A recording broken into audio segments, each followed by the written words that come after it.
I'm proud of the lady I am. I'm open-minded.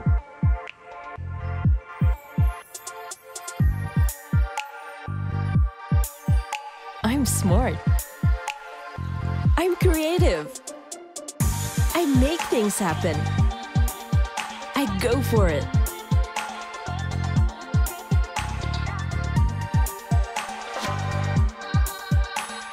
I achieve what I believe. I see it. I want it. I get it. I do everything I want with the one that can do everything. Want it all, get it all.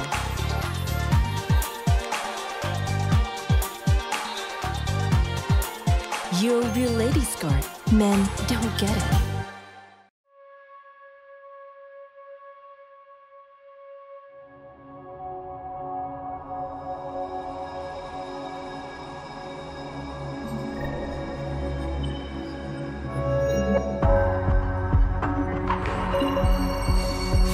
To the sky,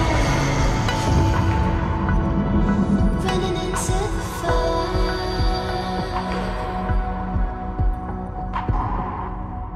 The light comes in to escape.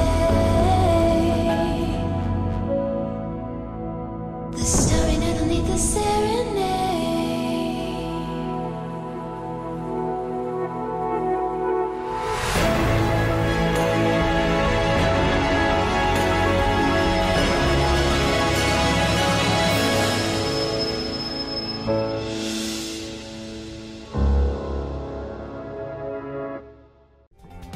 Her World Indonesia tampil dengan logo baru, mengangkat tema fashion, beauty, dan gaya hidup terkini. Useful, menghadirkan info berguna untuk gaya hidup cerdas. Inspiring, trend fashion dan produk terbaru, cerita selebritas, destinasi berlibur hingga ragam kuliner. Empowering, apresiasi untuk perempuan sukses yang memberdayakan komunitasnya. Her World, one-stop magazine for stylish women.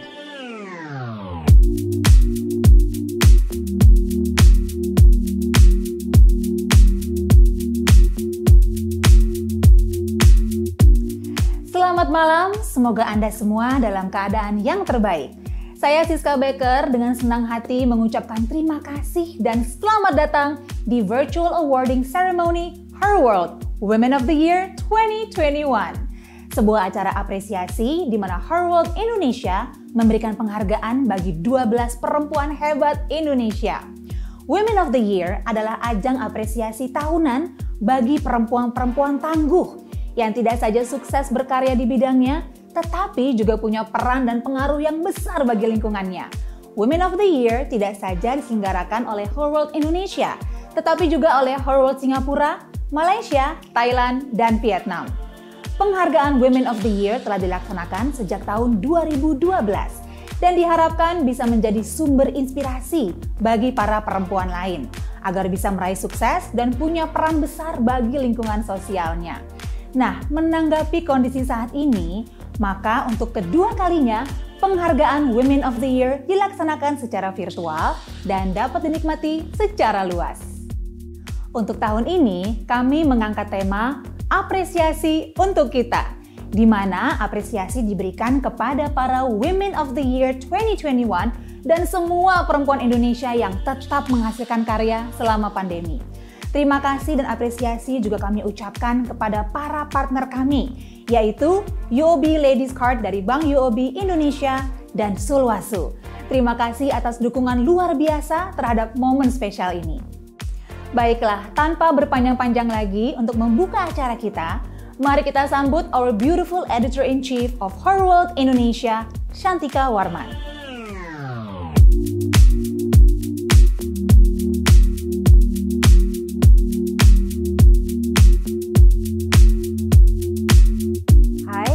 Saya Shantika Warman, Editor-in-Chief Her World Indonesia.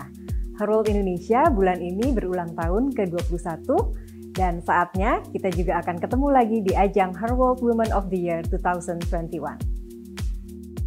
Masih dalam rangka pandemi, kami bersama UOB Indonesia dan Sulwasu memilih 12 nama perempuan tangguh dan berprestasi dari sekian banyak perempuan di Indonesia untuk kami jadikan nomini dari Women of the Year 2021. Sebentar lagi, Anda akan menyaksikan siapa saja sih mereka dan apa saja kiprahnya. Kami dan juga Anda pasti akan sangat bangga melihat dedikasi mereka untuk Indonesia. Mereka telah membuktikan bahwa tidak ada hasil yang akan mengkhianati kerja keras.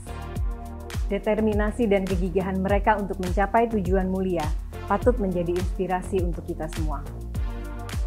Saya ingin mengucapkan terima kasih yang mendalam untuk UOB Indonesia dan Suwasu yang telah menjadi partner setia kami, dan juga berbagai pihak lain yang telah mendukung terlaksananya acara ini. Dan tidak lupa untuk tim Her World Indonesia di balik layar, kalian keren banget. Terima kasih. Berikutnya kami persilahkan Ibu Dewi Tuege selaku Executive Cards and Payment Head of UOB Indonesia, Bank UOB Indonesia, untuk dapat memberikan sambutannya. Selamat malam, salam sejahtera untuk kita semua. Selamat datang para Women of the Year 2021 beserta seluruh tamu yang bergabung dalam Virtual Awarding Night Her World Women of the Year 2021. Saya Dewi Tuege, mewakili Ladies Card UOB Indonesia, bahagia sekali dapat menghadiri dan ikut berpartisipasi dalam acara kita kali ini. Terima kasih kepada Her World Indonesia yang telah menyelenggarakan acara tahunan Women of the Year 2021. Untuk itu, saya mengucapkan terima kasih kepada Ibu Paramita Sudarjo dan Mas Iwet Ramadan dari MRA. Tak lupa juga Mbak Santika Warman, Editor-in-Chief Her World Indonesia yang telah bekerja sama dengan UOB Indonesia, di mana ini merupakan tahun kelima UOB menjadi partner dalam event bergengsi ini. Selamat kepada para pemenang Women of the Year 2021. Terima kasih telah menjadi motor penggerak bagi Indonesia. Bukan hanya untuk kaum wanita, tapi seluruh masyarakat Indonesia. PT Bank UOB Indonesia sangat bangga dapat ikut serta mensponsori acara bergengsi ini yang menyoroti 10 visioner muda Indonesia berusia antara 17 hingga 38 tahun yang mengedepankan masalah lingkungan hidup, pemberdayaan, kesehatan dan teknologi, serta entrepreneurship. Begitu juga para peraih medali emas Olimpiade 2020 yang membawa kemenangan dan kebanggaan bagi 280 juta masyarakat Indonesia. Saya berharap beliau-beliau ini akan menginspirasi jutaan wanita Indonesia lainnya dan para generasi muda untuk melaju tanpa batas dan membawa Indonesia ke panggung dunia. UOB Indonesia dan UOB Ladies Card bangga menjadi bagian dari pemilihan Women of the Year. Sebagai bentuk pelayanan kepada wanita Indonesia, UOB Ladies Card hadir dengan berbagai program dan feature untuk memfasilitasi impian dan gaya hidup Anda. Every day is Ladies Day dengan beragam program dan promosi mulai dari edukasi, teknologi, dan gadget. Ladies Reward dengan 3 kali reward point di kategori fashion, online, dan grocery. And last but not least, Ladies Moment, special event yang dirancang khusus untuk Anda sebagai keistimewaan untuk para pemegang UOB Ladies Card.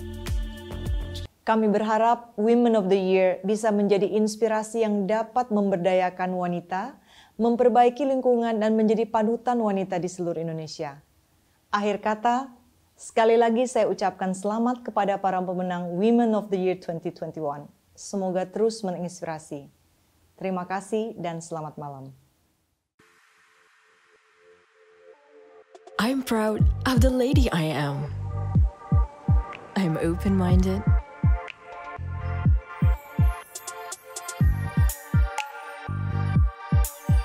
I'm smart.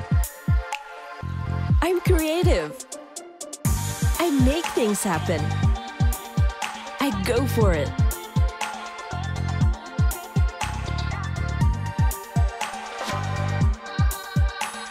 I achieve what I believe. I see it, I want it, I get it. I do everything I want with the one that can do everything. Want it all, get it all.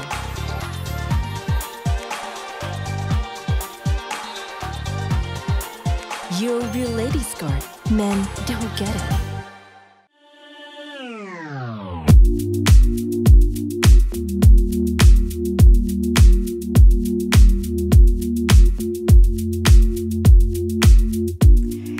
saatnya kami untuk mempersembahkan persona wanita hebat Indonesia yang inspiratif dengan konsistensi yang kuat dalam karir tanpa henti berjuang di bidangnya masing-masing dan memberikan dampak positif bagi masyarakat. Inilah dia, para perempuan inspiratif Women of the Year 2021.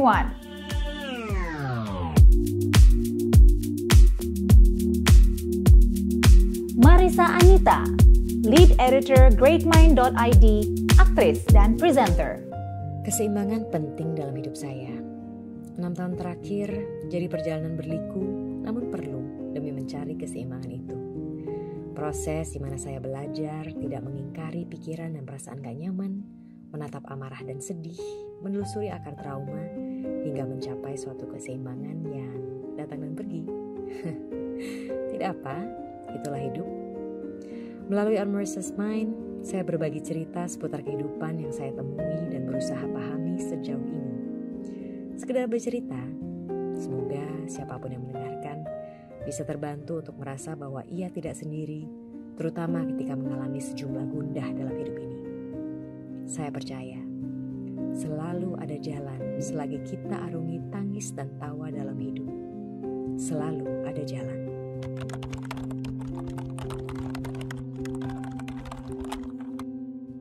Kunci untuk tetap punya pikiran positif di segala situasi, kurangi interaksi dengan sosial media. Kenapa? Karena ketika pikiran kita itu tidak penuh dengan informasi ya, begitu banyak informasi, otomatis pikiran kita akan jauh lebih jernih atau lebih clear. Nah, ketika pikiran lebih jernih, pasti akan lebih mudah untuk berpikir positif. Kenapa? Karena kita selalu fokus pada hal-hal yang esensial saja atau yang penting saja. Jadi semakin tidak ramai kepala kita, semakin jernih pikiran, otomatis pikiran kita akan cenderung lebih ke positif daripada negatif.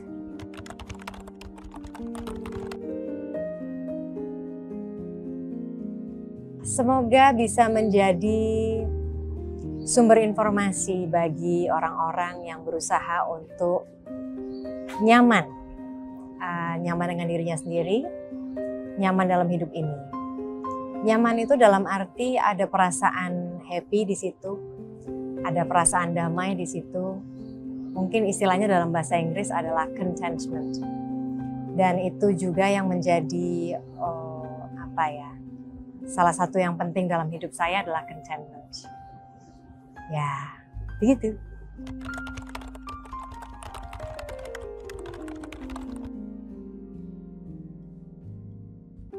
Hidup itu, kalau misalnya saya boleh meng-quote atau mengambil salah satu quote dari ajaran Buddhism ya, atau Buddha, bahwa hidup itu penuh penderitaan. Life is suffering. Tapi dengan kalimat itu bukan berarti kita jadi merasa down gitu. Malah itu menjadi salah satu motivasi. Ya namanya hidup pasti ada tantangan, pasti ada penderitaan, pasti ada kesedihan, tapi juga ada rasa senang. Kalau misalnya kita udah mikir bahwa oh ya hidup memang penuh penderitaan, kita malah jadi lebih nerimo. Setidaknya itu yang saya rasakan. Saya jadi bisa lebih nerimo bahwa ya memang hidup ini penuh dengan tantangan, penuh dengan struggle. Ya nggak apa-apa, dihadapin aja. Itu sih.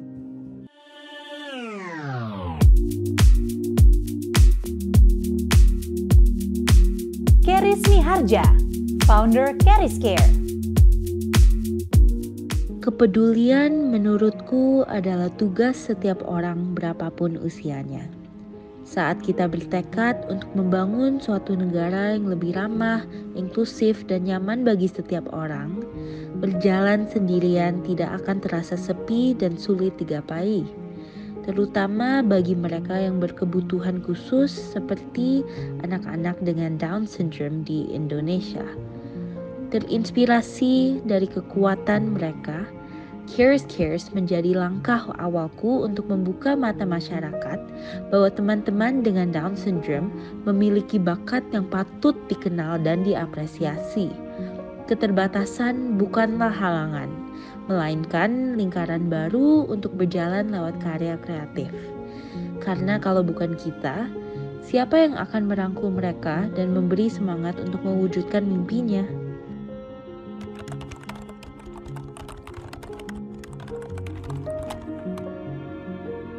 Sulit untuk hanya memilih satu kejadian atau saat karena pengalaman Charis dengan komunitas dengan Down syndrome adalah you start loving them and it's almost impossible to stop. Tapi yang Charis selalu ingat dan kenangkan adalah kegembiraan dan kehangatan mereka yang sangat tulus. Minggu demi minggu saat saya mengenal mereka lebih dalam, saya selalu terkesan oleh bakat-bakat mereka dan persona mereka yang belum dikenal banyak masyarakat luas. Malah banyak orang mensalahpahaminya. I just thought in my head, sudah waktunya ada suatu gerakan yang memberdayakan karya-karya teman Down syndrome dan mengenalkan mereka kepada semuanya.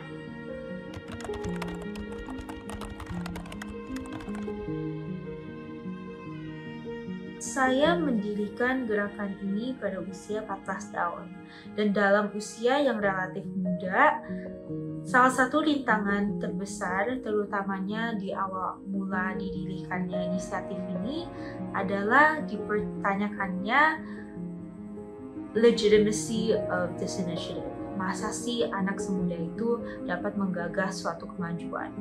Dan pertama, itu mempunyai dampak kepada percaya diri saya, tetapi mendengar kisah-kisah orang lain dan juga mendapat bimbingan, Charis belajar bahwa jika tujuannya dan impiannya adalah suatu hal yang bermakna, yang dapat membantu, tidak ada langkah-langkah yang terlalu muda, prematur, tidak ada langkah yang tersia-sia.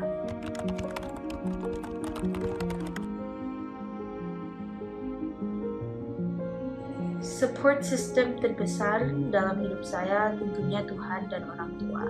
Dalam segala hal yang ayah dan ibu saya lakukan, mereka selalu melaksanakannya dengan senang hati dan selalu memperlakukan orang dengan kasih sayang dan kebaikan.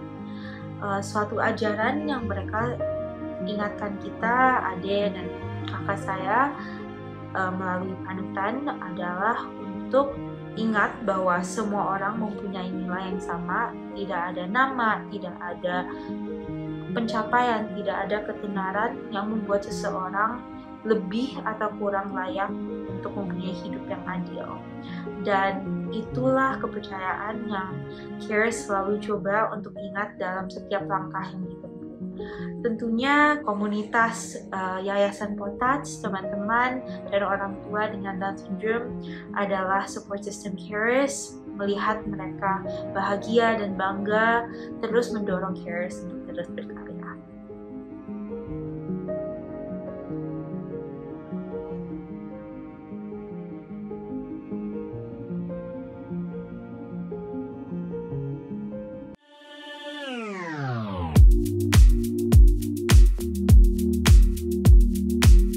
Tiza Mafira, ahli hukum dan kebijakan lingkungan. Alam adalah sumber kehidupan bagi manusia. Ini realita yang sering kali dilupakan oleh banyak orang karena tidak peduli terhadap lingkungan. Padahal alam menyediakan semua kebutuhan demi kelangsungan hidup manusia. Rasa hormat kepada lingkungan ini menjadi motivasi untuk menumbuhkan kepedulian terhadap alam. Saya memulai dengan gerakan plastic bag diet, sebuah inovasi yang mudah dilakukan semua orang, di mana konsumsi penggunaan plastik yang semakin banyak akan mencemari lingkungan, sehingga harus dilakukan oleh semua orang untuk menguranginya. Layaknya sebuah inovasi baru ya, ide gerakan plastic bag diet yang dilakukan bersama rekan-rekan tidak berjalan dengan mudah. Karena walaupun semua orang menyadari sebenarnya bahaya pencemaran plastik, namun tidak semua orang setuju dengan saya. Tantangan tersebut terus saya hadapi demi menjaga kondisi alam dan kehidupan bagi kita semua.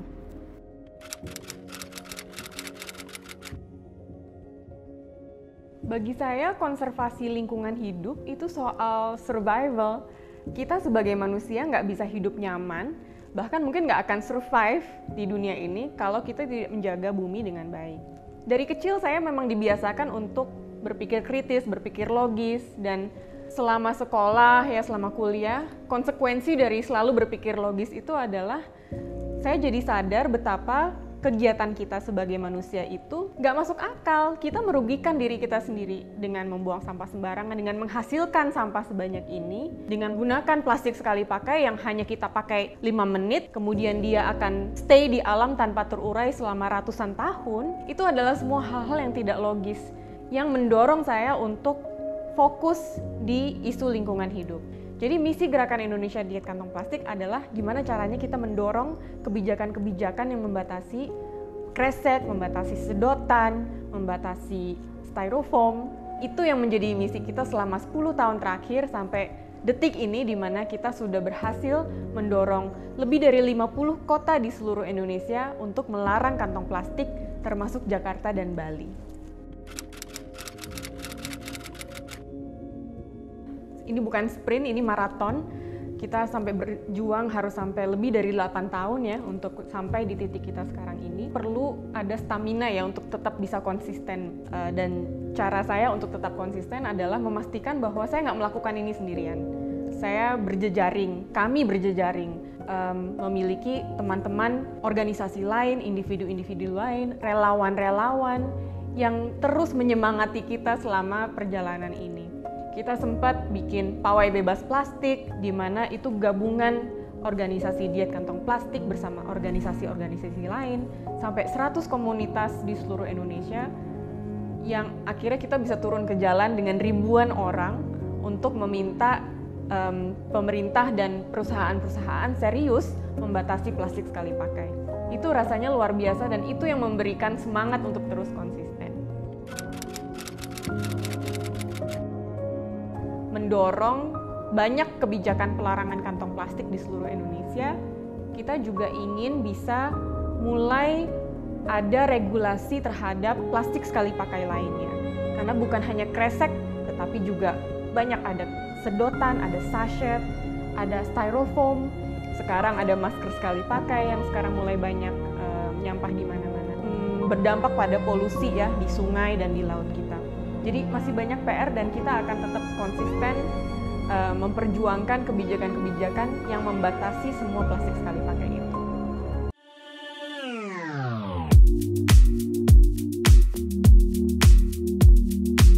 Suci Apriani, Ketua KPAD Kediri, Lombok Barat. Di era seperti sekarang, praktik perkawinan anak masih banyak terjadi di Indonesia. Tentu hal ini tak hanya bisa dipahami dengan melihatnya dari satu sudut pandang saja, melainkan banyak faktor yang ada di belakangnya. Salah satunya yaitu budaya atau kebiasaan yang terlanjur mengakar pada satu wilayah tertentu.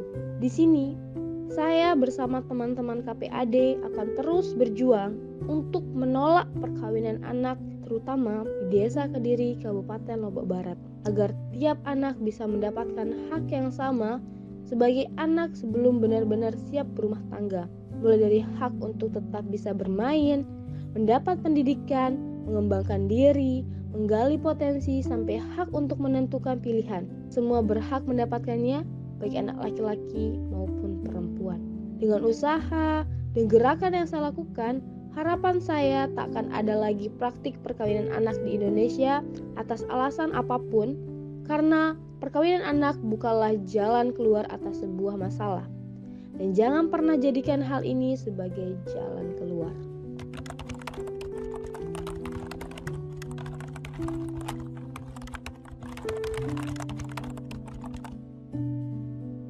Hai sahabat muda, perkenalkan nama aku Suci Apriani, usia 22 tahun, berasal dari Kabupaten Lombok Barat, tepatnya di Desa Kediri. Menurut saya, perkawinan usia anak itu merupakan bom waktu yang tidak hanya merenggut hak anak, tapi juga merenggut kebebasan, waktu, dan merusak mimpi ibu pertiwi. Jika kita tidak mengajak semua pihak menolak, maka sama artinya dengan kita membiarkan bom itu terus meledak dan menghancurkan mimpi-mimpi anak bangsa. Siapa yang akan melanjutkan cita-cita ibu pertiwi jika kita tidak menolaknya? melihat banyaknya anak yang besar tanpa orang tua, berita anak-anak yang putus sekolah, anak menjadi korban kekerasan, dan masih banyak lagi. Dengan mencegah dan menolak perkawinan anak, mari bersama kita berikan senyum terbaik untuk Ibu Pertiwi dan menjadikan tanah air Indonesia menjadi negara ramah anak dan perempuan.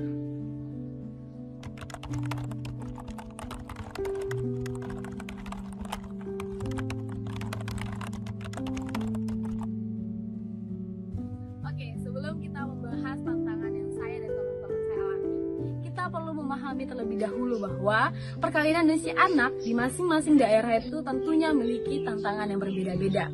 Dalam perjalanannya, isu pencegahan perkawinan usia anak di Lombok Barat sendiri itu sudah tumbuh dengan baik. Tentu hal tersebut adalah hasil dari ekspansi pendampingan, pemerintahan, teman-teman NGO, anak muda yang ikut berpartisipasi. Yang dulunya nih dalam mencegah perkawinan usia anak kita seringkali mendapatkan ancaman berupa dibunuh, dipotong tangan, didoakan hal-hal yang buruk dan mendapatkan sanksi sosial dari masyarakat itu sendiri. Namun ini tidak menjadi hambatan kita untuk melakukan pencegahan perkawinan usia anak.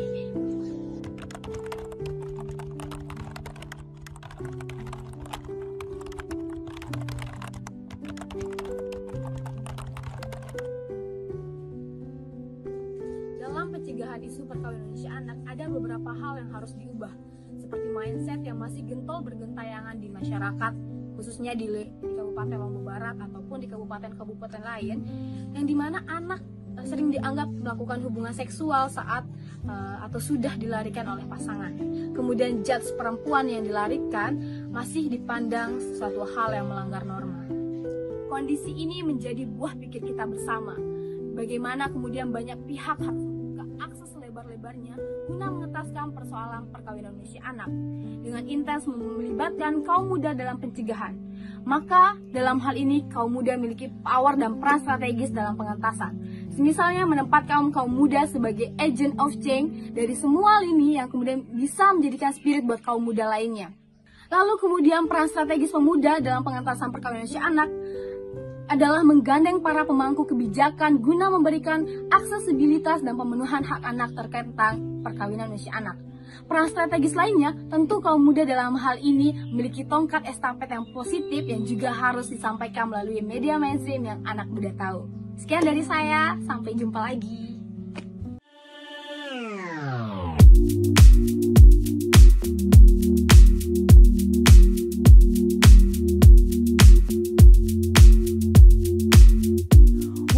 Sungguh luar biasa dan bangga bisa berkenalan dengan profil Women of the Year 2021. Sudah tidak sabar nih saya untuk dapat mengenal profil-profil hebat lainnya. Jadi inilah selanjutnya profil Women of the Year 2021.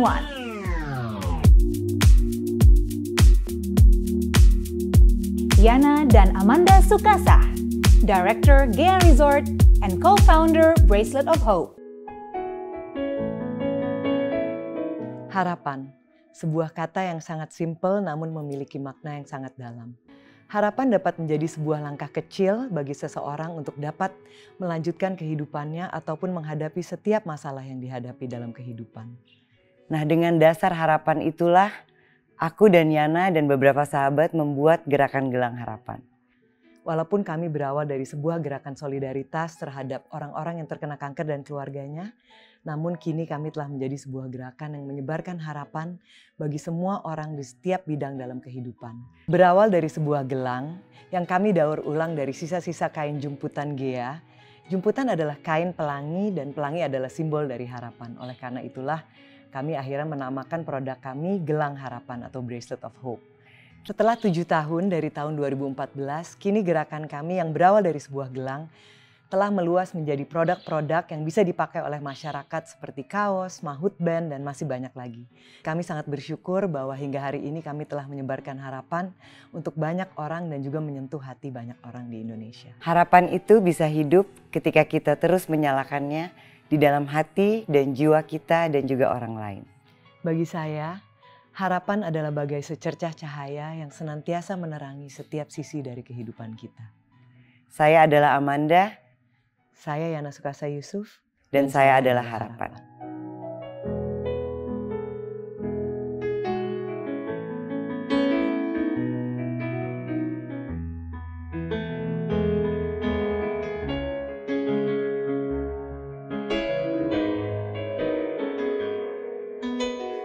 Gerakan Gelang Harapan waktu itu berawal di bulan Oktober tahun 2014 saat situasi hingar-bingar politik di sosial media waktu itu menimbulkan perpecahan. Jadi kita berpikir bagaimana ya bisa membuat suatu gerakan positif yang berbasis sosial media.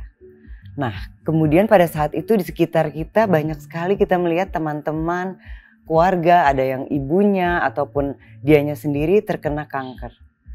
Dan kita memutuskan waktu itu untuk fokus pada awareness kanker dan bagaimana membantu pasien-pasien kanker yang tidak mampu. Ya, akhirnya kita terinspirasi untuk membuat sebuah produk. Karena kita juga melihat di luar negeri banyak sekali brand-brand besar yang memiliki produk-produk yang dijual kemudian keuntungannya diserahkan untuk kegiatan-kegiatan sosial dan lain sebagainya. Akhirnya karena aku dan Manda juga baru graduate dan baru bekerja lagi di Gia Fashion Studio, kami melihat banyak sekali kain-kain sisa hasil produksi itu biasanya dibuang itu. Nah, akhirnya kami datang kepada ibu kami, Gea Panggabean, dan kami meminta kain-kain sisa hasil produksi untuk dapat kami daur ulang menjadi sebuah produk dan disambut sangat baik, bahkan diberikan secara gratis.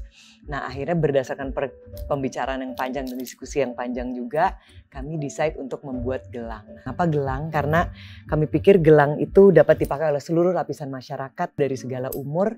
Kami juga menyukai filosofi di balik gelang itu karena bentuknya bulat atau round dan juga endless. Filosofi yang kami inginkan untuk gerakan kami ingin terus dapat menyebarkan harapan di segala bidang. Nah, selain itu kain yang kami gunakan adalah kain Indonesia yang bernama kain jumputan.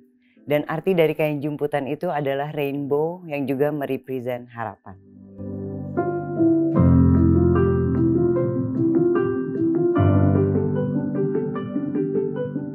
Struggle yang paling kami rasakan mungkin karena gerakan ini adalah gerakan sosial dan semua kita yang ada di dalam gerakan ini mempunyai kesibukan kita masing-masing dan dengan berjalannya waktu pastinya tidak semua bisa fokus untuk menjalankan gerakan ini. Jadi ada up and down-nya, tetapi yang membuat kita terus masih bisa konsisten sampai hari ini adalah harapan itu tersebut. Memang kita benar-benar dibuat untuk merasakan apa arti harapan. Yang paling membuat kita terus semangat adalah pada saat Journey of Hope, kita menyebutnya perjalanan harapan, di mana dana yang kami berhasil kumpulkan kita berikan langsung kepada para pasien yang membutuhkan. Nah, saat kita melihat wajah mereka, itu rasanya semua capek, semua rasa mengeluh itu kayak hilang semua karena kita melihat betapa hanya sentuhan ataupun perhatian bagi mereka betul-betul mengubah hidup mereka.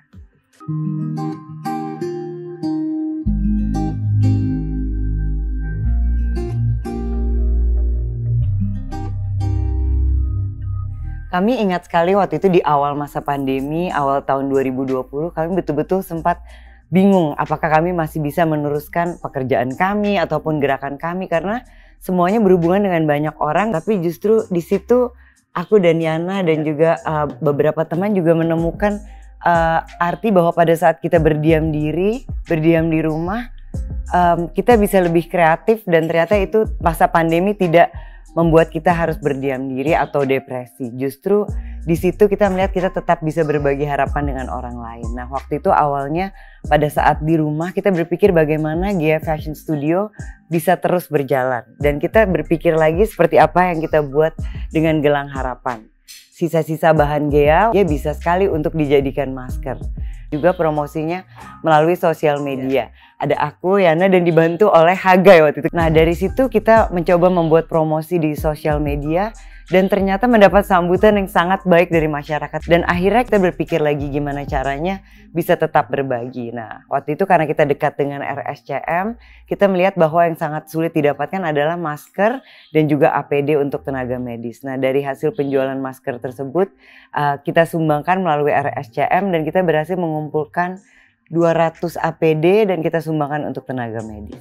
Ya, dan dari setiap penjualan masker pada waktu itu juga kami senantiasa distribusikan melalui RSCM karena dia bisa distribusikan ke para nakes di seluruh Indonesia untuk membelikan APD dan juga masker. Dan seperti Manda bilang tadi, di masa pandemi ini justru banyak sekali yang bisa kami lakukan melalui platform sosial media yang kami miliki. Tapi di masa yang penuh keterbatasan ini, kalau kita terus berinovasi, berkolaborasi, tentunya kita terus dapat menyebarkan harapan. Dan seperti kata-kata semboyan, apabila sesuatu dimulai dengan niat baik, alam semesta akan mendukungnya. The universe will help to make it happen.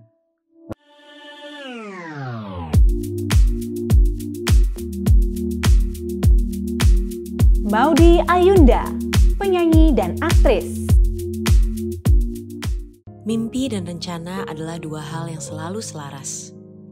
Ketika bermimpi akan suatu hal, baik membangun sebuah perusahaan maupun membawa perubahan, rencana-rencana untuk mencapainya adalah first small step yang mampu mendorong tiap-tiap individu untuk berani melangkah dan memulai perjalanannya. Perjalananku mengemban ilmu di negara-negara lain adalah impian disertai rencana yang membuatku menjadi pribadi yang lebih baik. Kini, ketika hidup sempat mengingatkanku untuk menjalani hari demi hari dan untuk mengambil waktu untuk mengenali diri sendiri, aku kembali ke tanah air menjadi Maudy yang tidak hanya banyak belajar, tetapi juga berani dan siap untuk lakukan perubahan.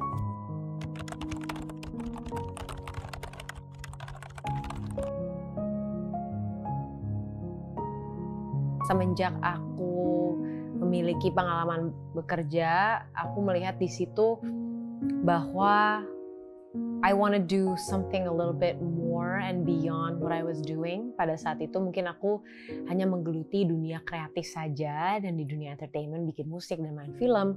But I think I wanted to explore a different industry. Jadi akhirnya di situ udah mulai tuh mikir-mikir S2. Nah, kenapa dual degree? Karena aku pengen sesuatu yang generalist, yaitu MBA. Tapi aku juga pengen menjadi expert gitu dalam sebuah bidang. Makanya pada saat itu aku milih pendidikan karena itu adalah sesuatu yang udah lama lah menjadi passion aku.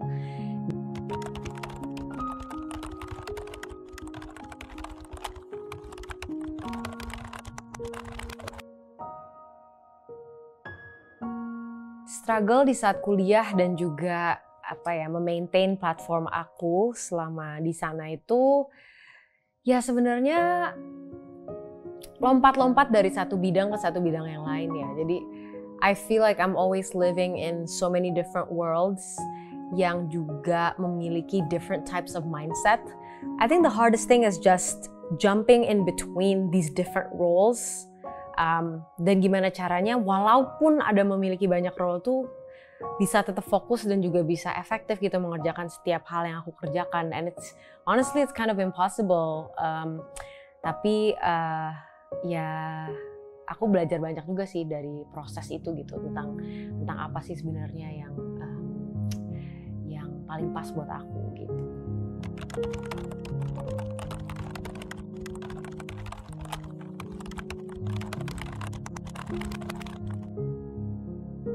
Yang paling aku kaget adalah ternyata inspirasi itu datang dari mana aja. Semenjak aku lulus, aku banyak sekali mendapatkan testimoni atau message dari teman-teman anak-anak muda yang ternyata bilang mereka sangat terinspirasi gitu melihat ada sosok selebrita atau sosok public figure yang mengejar ilmu segitunya, walaupun mungkin mengorbankan karirnya selama 2 tahun itu gitu. Dan I think just being that person that people can see as evidence, itu aja menurut aku sebenarnya ternyata ya sangat-sangat impactful. Dan aku bersyukur juga bahwa I can be that person for a lot of people. And yeah, I just think that honestly right now just being myself and being my authentic self will inspire others, because what I have realized adalah aku pun paling terinspirasi sama orang-orang yang jujur dalam berkarya. I'm realizing that what I can do to inspire others is to basically be myself and fight for that.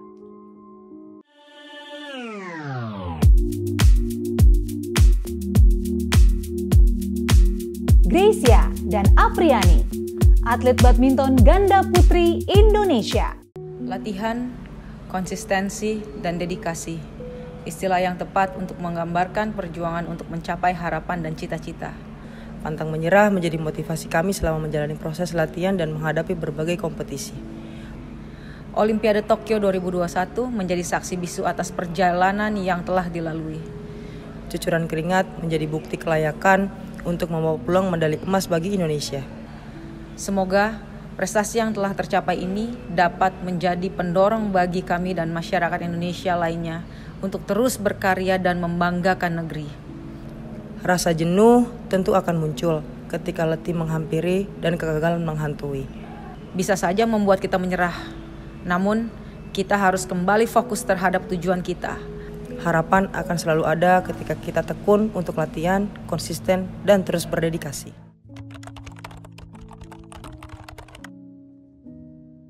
Jadi dari kecil saya sudah mengenal olahraga, terutama bulu tangkis, karena memang keluarga saya sebagian besar adalah olahragawan. Saya main bulu tangkis dari umur 5 tahun dan mau menekuninya serius itu di umur 8 tahun. Orang tua saya karena saya sudah banyak banyak dikasih tahu tentang olahraga, bukan hanya bulu tangkis. Jadi orang tua bisa melihat bahwa saya bisa di bulu tangkis itu saya ada sesuatu gitu. Jadi pada akhirnya orang tua saya support sampai akhirnya saya memilih untuk berkiprah di bulu tangkis.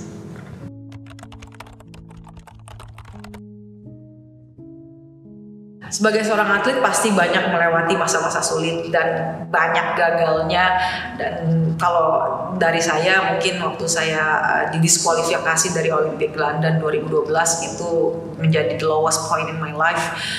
Caranya adalah bagaimana ya saya harus tetap menghadapi dan melewatinya, serta memang setelah saya flashback kemenangan hari ini itu adalah proses bagaimana saya bisa menghadapi dan melewatinya di kegagalan di masa lalu. Kalau untuk pernah mengalami kegagalan pasti pernah ya, apalagi pas mengalami pertandingan saat kalah, itu adalah hal kegagalan lah untuk saya, apalagi seorang atlet. Tapi pada saat kita kalah itu gimana caranya untuk bangkit lagi, itu ya kita tahu apa tujuan utama kita di bidang kita itu. Dan saya pribadi sih menganggap itu hal-hal seperti biasa ya, karena apapun yang kita jalani kan pasti ada rintangannya, ada banyak banget masalah-masalah di dalamnya. Hanya saya pribadi saya mengecilkan hal itu dan saya lebih fokus untuk mengejar mimpi saya dan fokus untuk meraih mimpi-mimpi saya untuk berprestasi. Lebih sadar lagi bahwa ini tuh sudah memang bulu tangkis hidup saya dan ingat keluarga, ingat pengorbanan, jadi bisa untuk bangkit lagi gitu karena bulu tangkis sudah hidup saya.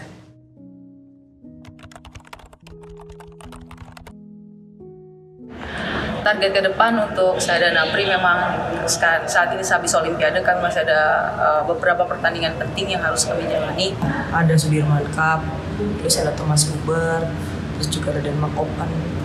Itu yang ada di depan mata kita sekarang ya. Maksudnya kita juga setiap pertandingan pasti ada target-targetnya, dan akhir tahun atau awal tahun gitu ada kejuaraan dunia. Sekiranya kita dapat hasil yang terbaik dan maksimal, dan mohon doanya semuanya.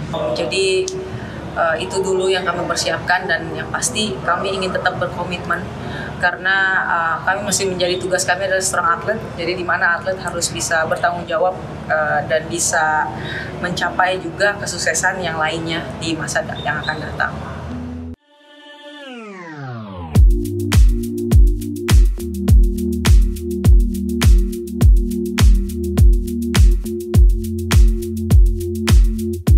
Sulwhasoo adalah luxury skincare brand asal Korea Selatan sejak tahun 1966.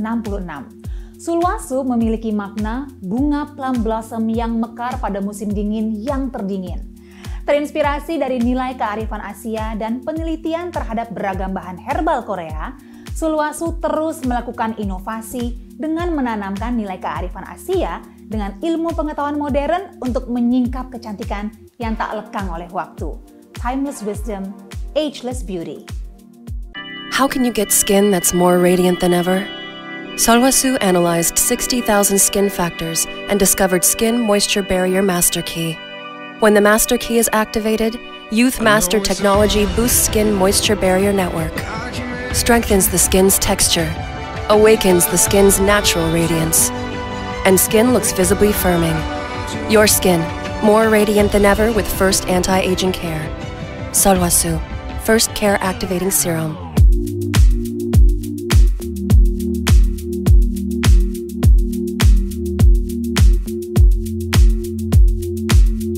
Empowering passionate, dan powerful, menggambarkan para persona ini. Untuk melengkapi para profil hebat sebelumnya, Anda pastinya akan makin terpesona dengan para persona berikut.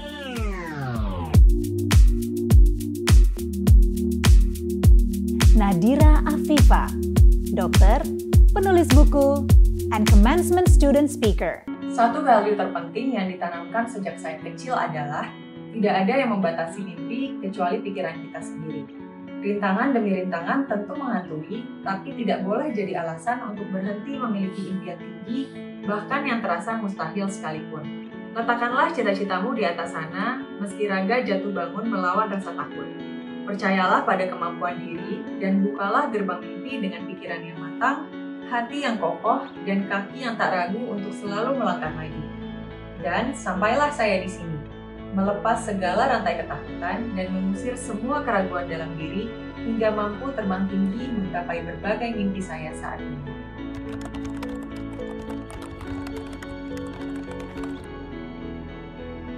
Semakin saya dewasa, semakin saya menyadari bahwa hal yang paling fulfilling untuk diri saya adalah ketika saya bisa meringankan beban orang lain atau memberikan manfaat yang sebesar-besarnya bagi banyak orang. Dan seiring dengan pencarian jati diri, saya menemukan bahwa profesi dokter adalah salah satu profesi yang paling sesuai untuk keinginan saya tersebut.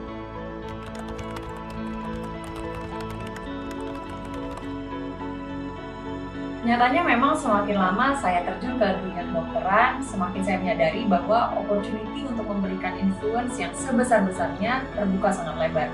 Bisa dengan mengedukasi pasien, mengobati pasien, memberikan contoh baik, dan banyak hal lainnya. Dan hal itulah yang menjadi motivasi terbesar saya untuk seumur hidup menjadi dokter yang lebih baik dan lebih baik lagi.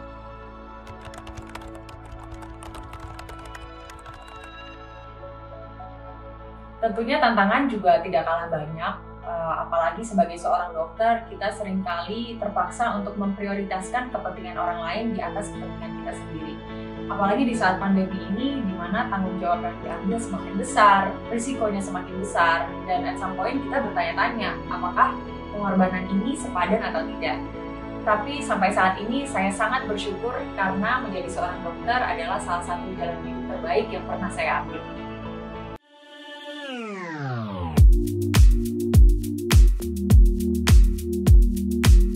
Nanda May, atlet Paralimpik cabang atletik.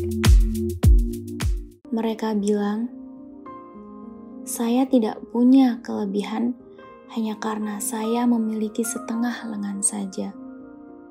Saya setuju dengan kalimat "the first step is always the hardest".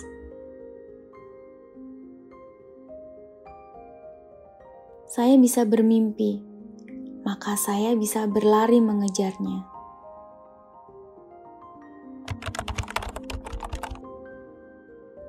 Support dan dukungan dari orang sekitar, terutama dari kedua orang tua aku. Karena dari awal aku masuk dan terjun di dunia olahraga, mereka sangat mensupport dan mendukung apapun keputusan yang aku ambil. Mereka nggak pernah membatasi untuk aku terus melakukan apa yang ingin aku lakuin. Ibu juga bilang, apapun keputusan yang kamu ambil, lakuin aja. Dan siapa tahu itu bisa jadi rezeki kamu. Itu yang terus aku ingat sampai sekarang. Tujuan awal aku masuk dan terjun di dunia olahraga itu untuk membanggakan mereka, membanggakan kedua orang tua aku, dan menunjukkan kepada mereka bahwa ternyata disabilitas itu sudah tidak bisa lagi dipandang sebelah mata. Mematahkan stigma masyarakat tentang disabilitas dan perempuan. Sebagai seorang atlet disabilitas, harapannya ke depan aku pengen berprestasi di tingkat yang lebih tinggi lagi, masih pengen berkarya dan belajar tentang hal apapun, dan menunjukkan kepada teman-teman disabilitas juga, sebenarnya kamu bisa melakukan apapun, dan jangan pernah membatasi diri kamu untuk berkarya dan terus berprestasi.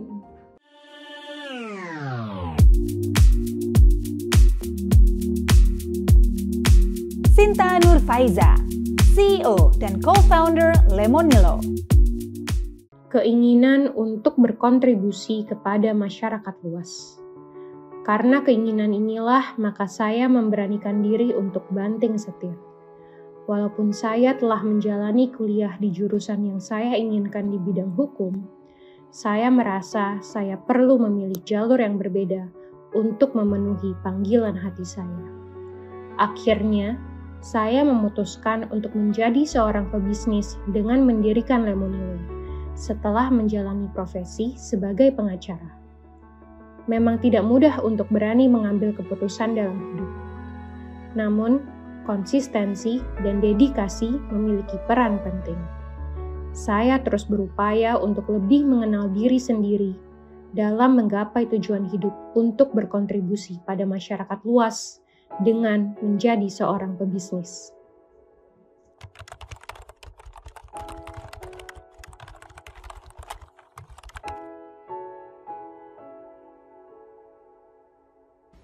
Yang melatar belakangi saya untuk membangun Lemonilo adalah keinginan untuk berkontribusi terhadap masyarakat.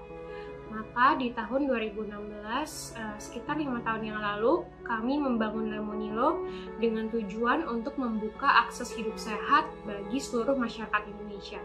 Sedikit banyak hal itu telah bisa kami lakukan dengan mengembangkan produk-produk yang healthy, affordable, dan practical, sehingga lebih banyak masyarakat Indonesia yang bisa melaksanakan hidup sehat.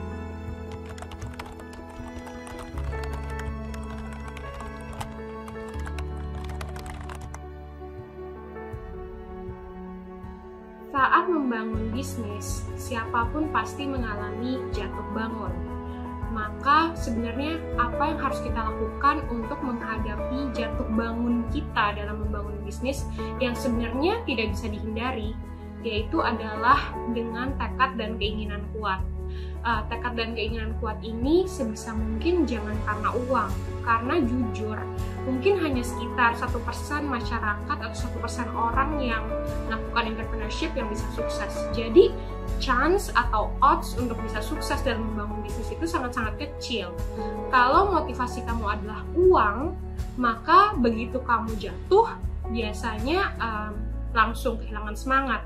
Tapi jika ada suatu tujuan yang lebih kuat, dari mulai mungkin tujuan bisnis untuk membantu masyarakat atau bahkan ingin membahagiakan keluarga dan tidak melulu soal uang, maka biasanya itu yang akan menjadi fondasi kita dalam menghadapi jatuh bangun itu. Jadi saran saya, temukan tujuan kamu dalam membangun bisnis, dan itu juga yang saya lakukan pada saat membangun Lemonilo. Saya pernah gagal tentunya sebelum membangun Lemonilo, dan di saat membangun Lemonilo pun masih terus belajar.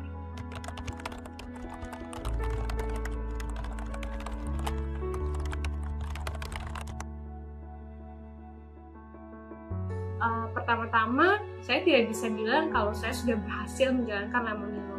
Lemonilo masih di start perjalanan kami, masih awal sekali. Jadi masih banyak yang harus kami lakukan. Tapi suatu saat, jika memang sudah selesai membangun Lemonilo, yang saya inginkan adalah mungkin saya akan menjadi terus menjadi entrepreneur, di mana saya akan membangun perusahaan lain, atau mungkin saya akan fokus kepada charity dan membantu masyarakat Indonesia melalui jalur lain selain bisnis. Tapi yang pasti saya akan terus menjadi ibu untuk anak-anak saya, dan juga mungkin sedikit lebih bersantai. Well, thank you sudah dengerin cerita saya.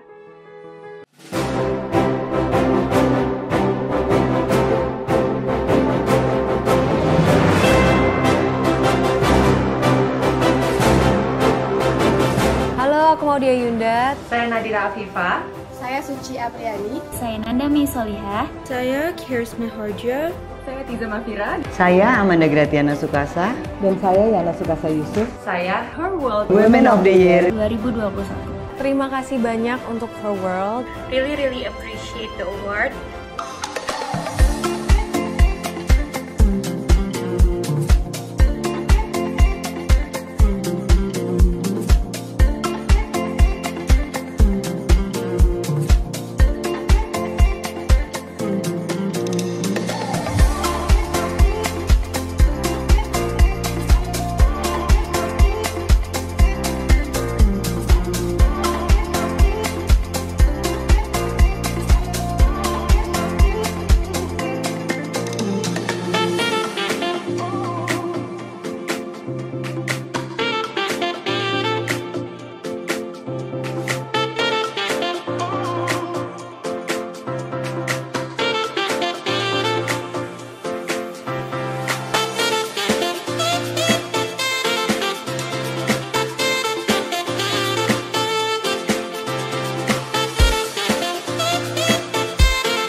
Luar biasa bukan para persona Women of the Year 2021?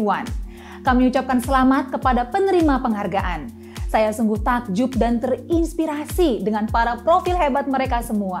Dan saya yakin mereka akan memberikan inspirasi besar bagi Anda semua.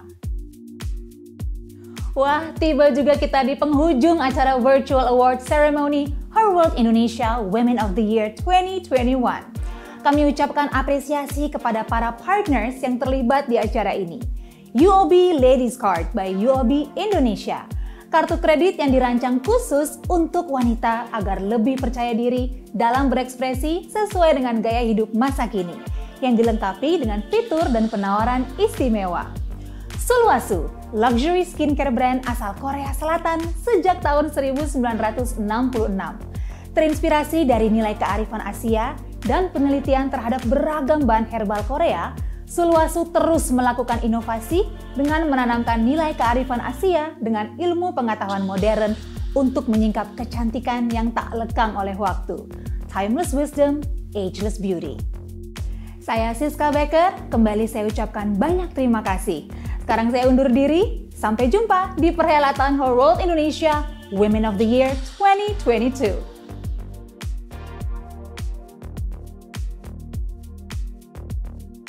Serta didukung oleh Grand Hyatt Hotel Jakarta, The Dharma Wangsa Jakarta, Jimbaran Puri Belmont Hotel Bali, Pullman Jakarta Indonesia, Hotel Pullman Central Park Jakarta, Intercontinental Jakarta Pondok Indah, The Orient Jakarta, Mamaka by Ovolo Bali, Pipiltin Cocoa, Mola TV, The Sultan Hotel and Residence Jakarta.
I'm proud of the lady I am.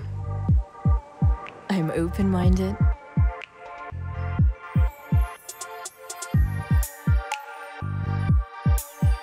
I'm smart. I'm creative. I make things happen. I go for it.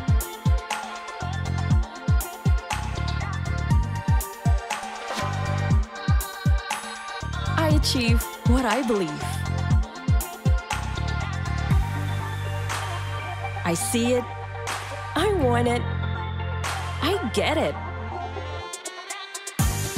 I do everything I want with the one that can do everything.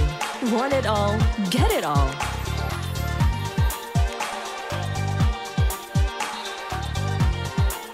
You'll be a lady skirt. Men don't get it.